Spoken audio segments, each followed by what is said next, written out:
Bon voilà, hier soir je suis allé au ciné pour mater Night of Cups, et en gros voici tout ce que m'a appris ce film. Une fois rentré chez moi, j'ai eu envie de me renseigner sur le mystérieux réalisateur Terrence Malick. En fouillant un peu, j'ai appris que ce mec était un gros fan du PSG, au point de demander personnellement à Pierre Lescure, alors président du club en 1997, de faire en sorte que le PSG reste éternellement au Parc des Princes. Le Paris Saint-Germain a été créé en 1970 sous l'impulsion de plusieurs personnalités, au milieu desquelles Jean-Paul Belmondo, acteur mondialement connu pour ses rôles dans Borsalino, À bout de souffle, Le Magnifique, mais aussi pour L'Homme de Rio qui inspira énormément Steven Spielberg au moment de tourner Indiana Jones.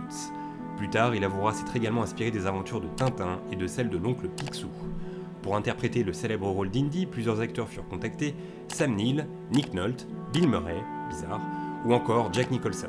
Au final, le choix s'arrêta sur Tom Selleck. En effet, George Lucas, producteur du film, ne voulait pas d'Harrison Ford, craignant que cela puisse créer une confusion avec son personnage Dan Solo.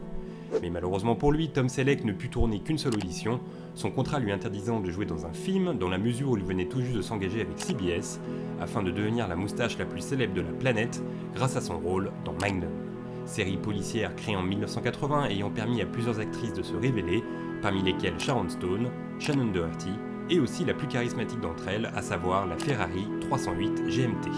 Automobile créée par le bien nommé Enzo Ferrari, dont la vie sera adaptée à l'écran en 2017 par le réalisateur Michael Mann.